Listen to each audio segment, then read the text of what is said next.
Over the past 2 weeks, this script has been written, rewritten, revised, scrapped, all of the above. I think it's safe to say that after 30 plus hours of playing Outriders, my feelings towards the game have been all over the place. I've loved it at times, I've hated it at times, and I've just thought it was okay at times. Still, I know I need to get this video out relatively quickly because I know so many of you have been waiting for it since the demo released a couple of months ago. I didn't intend to have a gap between videos this long. Long story short, I got sick, then I got better, then I got sick a second time, which is weird. It was like my cold came back with a vengeance, and then I got the COVID vaccination, which took me out yet again. So this is honestly the first time in like a month I feel well enough to sit down and record a video without coughing every 2 seconds. As many of you know, I'm also graduating from college soon and have been looking for, what do they call them? Real jobs. There was a point in time when I was interviewing for a job at Bungie, of all places, to work as a game designer on Destiny 2, but that eventually fell through. They went with someone else in the end, I believe. And while I don't have any negative feelings towards anyone at Bungie, I hope you guys can understand why I didn't really want to cover that game for a little bit. By the time that was all over, Outriders was out, and that meant I needed to play the game rather substantially before I could share my thoughts on it. Initially, I was going to make a standard review type of video analyzing each and every aspect of the game, but at this point, I think I'm going to be more black and white. I'm going to talk about the good, the bad, and then the verdict. As of the time writing this, I've beaten the campaign, done most of the side quests, and have dipped my toes into the endgame a little as well. I played the game mostly solo on PC, so my perspective is coming from that position. Is Outriders the best looter shooter to ever exist? Is it straight garbage? More than likely everyone watching this video already has the game, but you know, if you're watching this and you're on the fence, should you buy it? Is this worth your hard-earned cash? Those are some of the questions we're going to be answering today. There are undoubtedly many other people on YouTube reviewing Outriders and sharing their opinions on the game.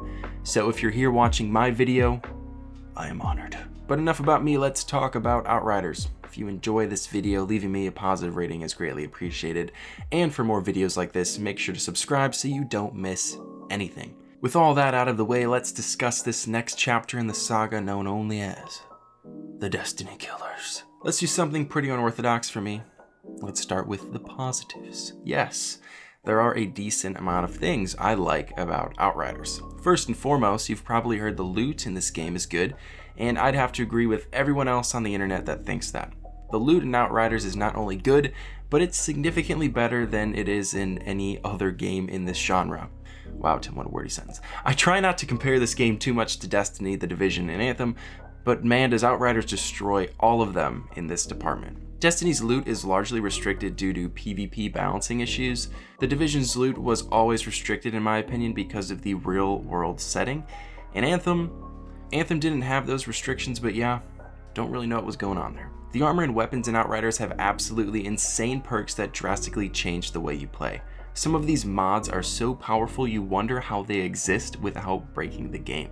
Perhaps that's the most amazing thing, how these mods exist without the game's mechanics crumbling beneath it.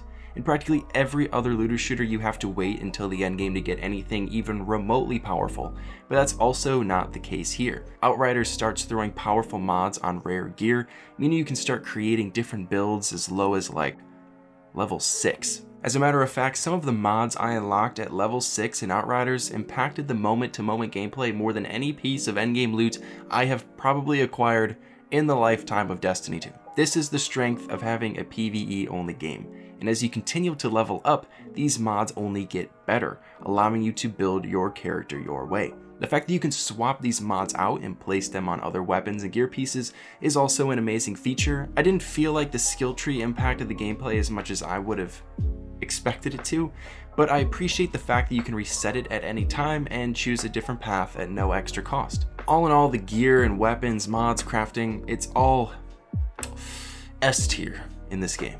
Other looters, take the notes. The moment-to-moment gameplay is also enjoyable in Outriders. While it is insanely repetitive, they don't even try try to mix it up with any different mechanics, this is literally horde mode the game. The core gameplay loop is fun enough to make that mostly okay. The skills you unlock are good, they do a good job of making the player feel powerful. The skills are also balanced in a way where some of them cater towards different groups of enemies better than others. For example, the teleport on Trickster is really good against human enemies, allowing the player to bridge the gap created by longer sightlines and cover. Inversely, the spinning death ability thing, I can't think of the name honestly, but it's great, you know, against beast enemies that largely swarm you with their melee attacks. Not to mention Outriders has a full endgame at launch, while expeditions are nowhere near as exciting or advanced as 6-player raids. They are a working activity at launch, which is rare these days. Kind of unfortunate that's rare, but that is the truth. They reward players with tons, and I mean tons, of loot, and a narrative connection from the main story to the endgame. You guys know this is always appreciated by me. I think it's worth mentioning that the developers fulfilled their promises with this game. They promised a long campaign at launch, and there is one in this game. There is a great amount of lore and information available to players about the characters, beasts, locations, etc., if they want to take the time and read about that. There was no false advertising when it came to Outriders, as far as I can see. There are no microtransactions in Outriders, and it's good to see consumer-friendly practices such as these paying off with high sales and a large number of concurrent players. This behavior makes Outriders 10 times easier to recommend to other people. Even if you don't end up liking the quality of the game that much, you can't argue that you are getting $60 worth of content here. Unfortunately, that is where my praises end. So let's now talk about some of the things I wished were better in Outriders, as well as the aspects that straight up drove me insane. Let's address the elephant in the room right away. The performance. Now, this might sound kind of crazy, but if others online didn't tell me about the technical issues, I wouldn't even know they existed. I played through the entirety of Outriders with only one hard crash and 0 internet disconnections. I am not making that up. My PC, and certainly not my internet connection, is not some out of this world anomaly. Oh sheesh, no pun intended. So I guess I just ended up being really lucky, but just because I didn't experience them doesn't mean they didn't happen. I'm not trying to sound like one of those people that, you know, only cares about the problems that directly affect them, especially since some of these issues are really problematic, such as the one that deletes your entire inventory. Sheesh. I encountered a handful of bugs, some harmless, some, you know, incredibly aggravating during my playthrough. At no point did my HUD ever disappear, but on more than one occasion, the cooldown icons for my skills froze. I don't know who scripted this game, but it's just got some very strange bugs. I'm pretty convinced whoever scripted the footstep sounds didn't do it properly, because every 4th or 5th step the player takes just doesn't make a sound. I haven't heard anyone else bring this up, so maybe it's just me, but listen to this and tell me that I'm wrong.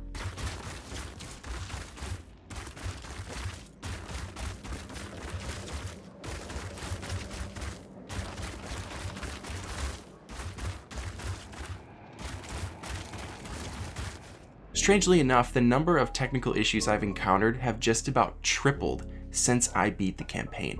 Sometimes when I try matchmaking for an expedition, the game sticks me in a story mission instead, which is annoying.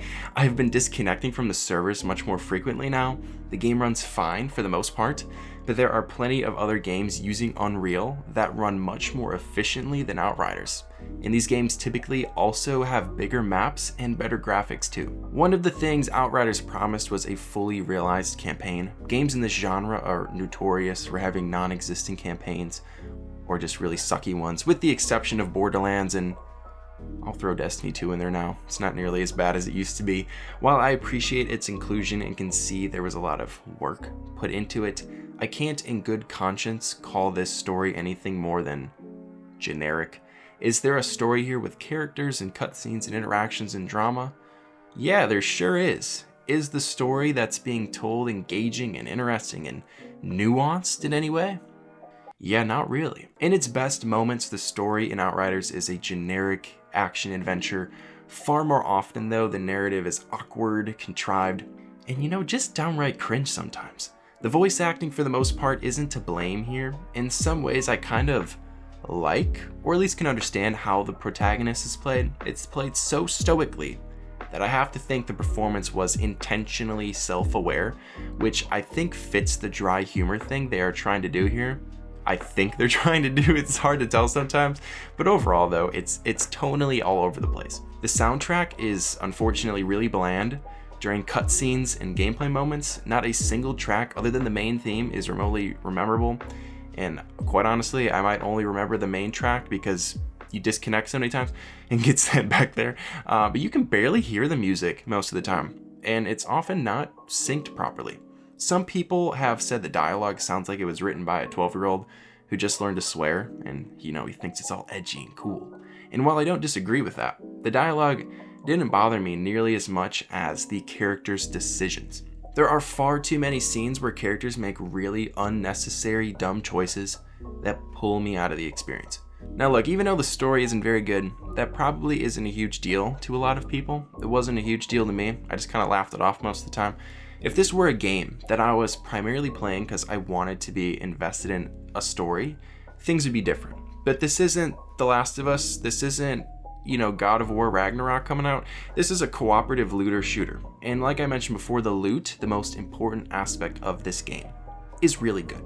So while I think the story kind of sucks, you can take that with a grain of salt. I'm just bringing it up because I don't believe the story here is good enough to warrant a $60 purchase on its own. If you're solely looking for a story-driven game, you'll probably be more satisfied elsewhere. Moving on, let's briefly talk about the map. I hate the map in this game. I hate how navigation works in this game. I didn't notice it too much, honestly, during the campaign. The constant fading to black didn't bother me, honestly, at all.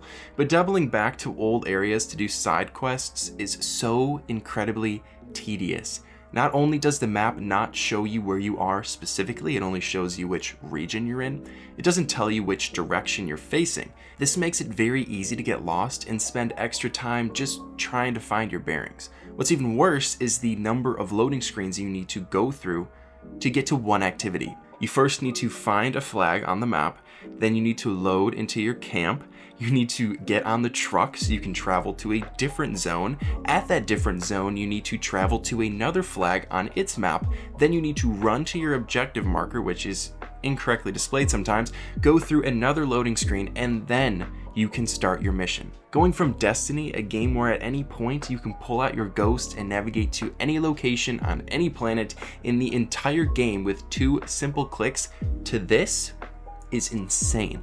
What's even worse, times 2, is the game disables traveling if there are enemies in the area. More often than I'd like to admit, the game automatically respawns enemies from old, previously completed story missions right in front of you. You'll be walking to the flag, just trying to get back to camp, only to be forced into completing the latter half of objectives from a story mission you did 6 hours ago. You have to clear the area and complete the objectives that were in that mission before the UI for the flag even shows up to allow you to just go back to camp. This makes traveling to one simple point on the map take up to 20 or more minutes. You spend more time trying to get to the mission than actually playing the mission. And finally, I need to talk a little bit about the game's difficulty and world tier system. I don't have an issue with games being hard, but there's a difference between being hard and being unfair. And unfortunately, Outriders falls into the category of unfair more than it falls into the category of hard, in my opinion. Ideally, a game will get progressively harder due to its mechanics becoming more complex. Ghost of Tsushima is a great example of this. As the player unlocks more stances and becomes more powerful in combat, the game counters that by introducing new enemy types. And these new enemy types are combated against most effectively with that new stance that the player just unlocked. So while you get more powerful, you also now need to be more aware of the new types of enemies coming your way and how to switch between the stances, and this continues to get progressively harder when you add in combos and special attacks and all of that. What you see far more often in games, especially in looter shooters like Outriders, games that are very driven by numbers, is a more artificial scaling and difficulty, most commonly done through giving the enemies more health. So the bullet sponging of enemies in Outriders isn't awful, but it could be better. Other ways to add difficulty are giving the enemies attacks that stun the player, allowing the enemies to deal more damage, or shake the player's screen. In Outriders, they decided to go with all of the above. Some enemies, particularly the flying ones, are nearly impossible to hit. Some enemies have what feels like completely unavoidable, undodgeable attacks that sometimes come out of nowhere. There's just no telegraphing them. Instead of getting mad at myself when I die because I know I pressed the wrong button or got greedy and went in for an attack when I shouldn't have, I get mad at the game because I was given little to no chance to win. Difficulty in games is fine, it can be fun and rewarding when done right, but difficulty in Outriders feels cheap and frustrating. I don't have an issue with the healing mechanic. I think for the most part it works well and leads to some pretty unique gameplay moments. Sometimes I feel like the game works on extremes though. There are times where you have tons of health and other times where health feels really hard to come by. This typically happens when the game throws a lot of spongy enemies at you at the same time, or when the sightlines are really far and you're being pinned down by the frickin' aimbot snipers in this game. Sheesh. But if anything, I wish they'd lean on that health mechanic more. Practically all the bosses in this game are a one-on-one fight, and many of your encounters turn into a one-on-one fight because everybody else dies because there's one freaking guy that has like 10 times the amount of health as everyone else, which are encounters that don't cater well towards the classes that can only heal through kills in some way, shape, or form. So a lot of times in those moments, you just get health back by, like you would in any other game, just regenerates. This game is also brutal when it comes to checkpoints. Like, my God, I think the world tier system could also use some tuning because, whatever, it just kind of irks me, but that's just me. Maybe that's just me. So for the most part, that's how I feel about Outriders. I know several of you thought I'd be hyping this game up because Square Enix gave me early access and a nice collector's edition box. And while I certainly appreciate all that, I'd never turn down free cardboard, I also have integrity and need to be honest with you guys. Outriders has some issues, and if I was silent about that, you guys would feel deceived and the developers wouldn't have the information to make the game better. What's my final verdict though? Personally, I don't see myself playing the game much more until some of these issues are resolved. I think I've hit my limit of enjoyment from the game. This isn't a live service game. As of right now, it's not meant to be played forever, so I don't see putting it down after 30 hours as a bad thing. If you're someone who likes looter shooters, if you like Destiny, The Division, Borderlands, those kinds of games, the chances are high you will also like Outriders. It has enough good things going for it to warrant a playthrough, especially if you can get it on Game Pass, and especially if you like loot and that grind. If you're looking for something else, a story, a vast open world with lots to explore, deep RPG mechanics, or if you didn't like some of those other games I just mentioned, I don't think Outriders stands out enough from the pack to warrant buying it. If you hated the other looters, you probably won't like this. That's probably not very surprising to hear, but it's the truth. But that's all I've got for today. Sorry if this video sounded like I was bagging on the game. I don't think it's awful. I just need to get some of these things off my chest, okay? Plus, it's important to reiterate, the things Outriders does well are really important to get right. If you enjoy this video, leaving me a positive rating is greatly appreciated. If you're new to the channel, make sure to subscribe. Thank you all so much for watching, and as always, I'll see you in the next one.